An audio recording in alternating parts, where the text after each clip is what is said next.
I bring you greetings from the Secretariat of the Nigerian Indigenous Nationalities Alliance for Self-Determination, this 7th day of June 2021.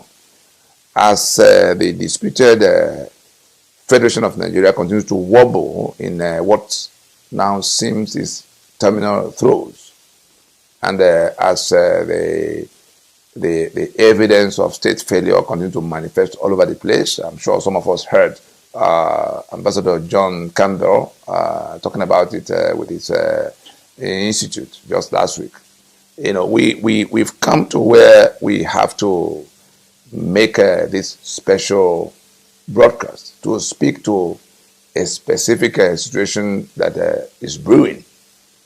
We do not know how true it is, but it is so grave that we need to make this broadcast to address it. Only a few days ago, a leaked memo purportedly coming out from the Attorney General Malami, suggesting the suspension of the 1999 Constitution to the president. At a time there is an engagement being monitored globally happening around the 1999 Constitution that the Attorney General of Nigeria is suggesting to his principal, President, that it might be an option for them to suspend the Constitution in its entirety. Now, the reason we are making this broadcast is to explain the legal position to everybody so that they can know, in case anybody is thinking in that direction, so that they can know upfront exactly what will happen if anybody goes in that mad direction. We recall that from the point in December of 2020, the constitutional force majeure was proclaimed by the indigenous nationalities. The union dispute declared centered around the rejection of that constitution as basis of Nigeria on account of the fact that the peoples of Nigeria did not make that constitution. Now, that action, that constitutional force majeure proclamation effectively terminated the life of that constitution. Whether anybody understands it now or not, it wouldn't matter.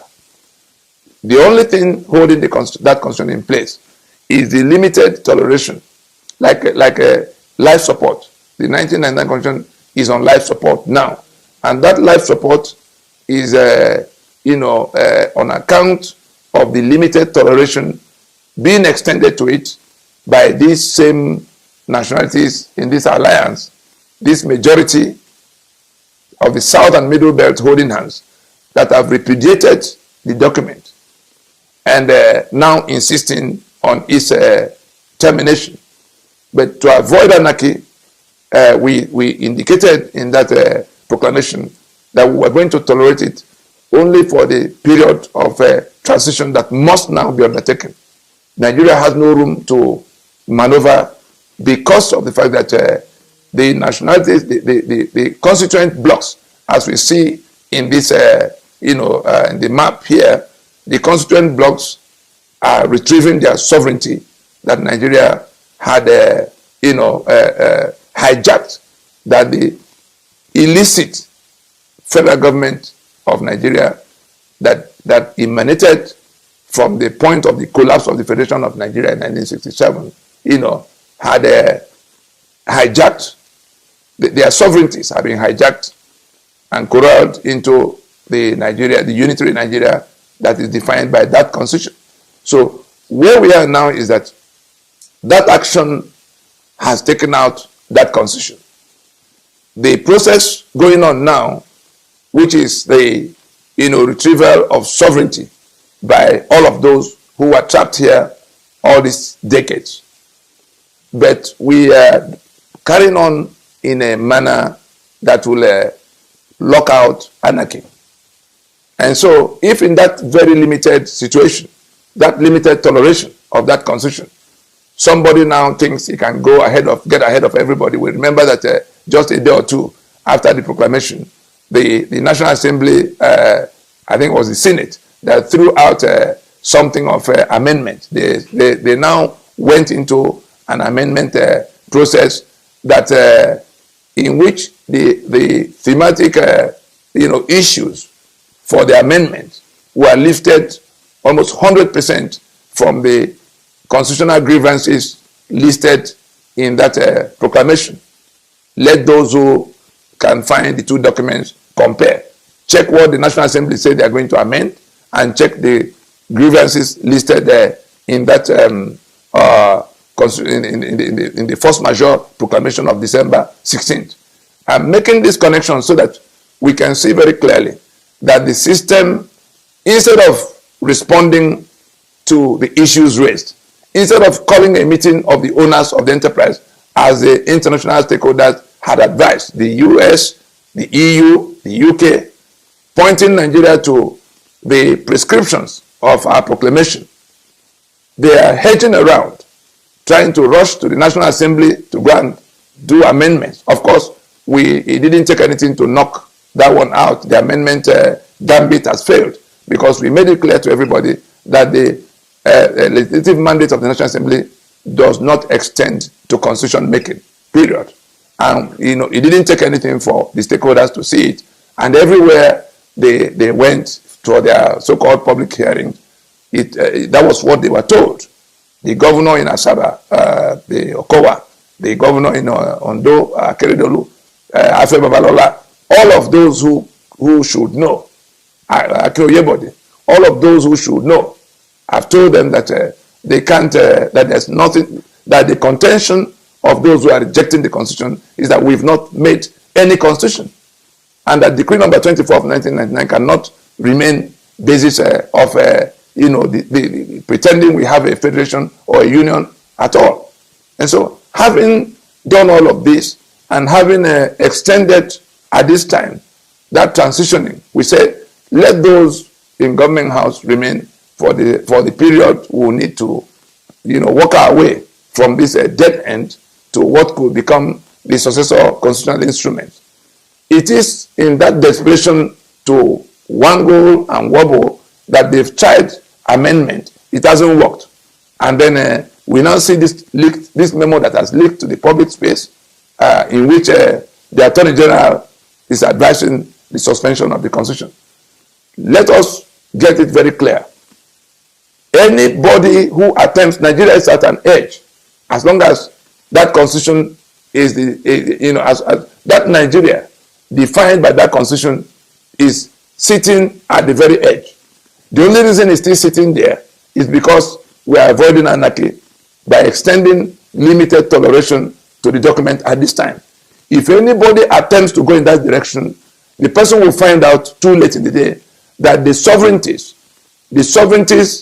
that now constitute that Nigeria are already being retrieved by the owners of the sovereignty. The Yoruba is already on the street telling the whole world that they are taking back their sovereignty, since the people who are running Nigeria, the promoters and the enforcers of the Nigeria of imposition are not willing to listen or come to discussion.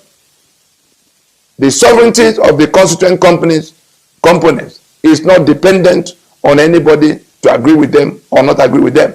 If anybody does anything to truncate what is left of the life of that dead constitution, is actually on life support. If anybody does anything along the lines of the suggestion of Malami in this situation, the person will wake up almost the same day or the next day to see that the owners of the sovereignty are not going to listen to any, so that we don't leave anybody in any kind of doubt in the matter. This is about what we will be witnessing. I think it might be easier to take it from here. In this formation, so that nobody's in doubt, these three blocks are rejecting this union as defined by this constitution. These three blocks are rejecting this union of Nigeria as defined by this constitution.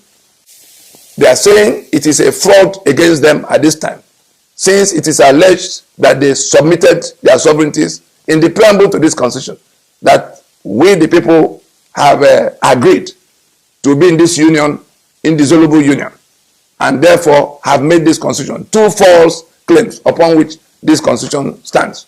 And the whole essence of this constitutional force majeure is to take everybody, peacefully from this situation of fraud to successor protocols through a process that will avoid anarchy.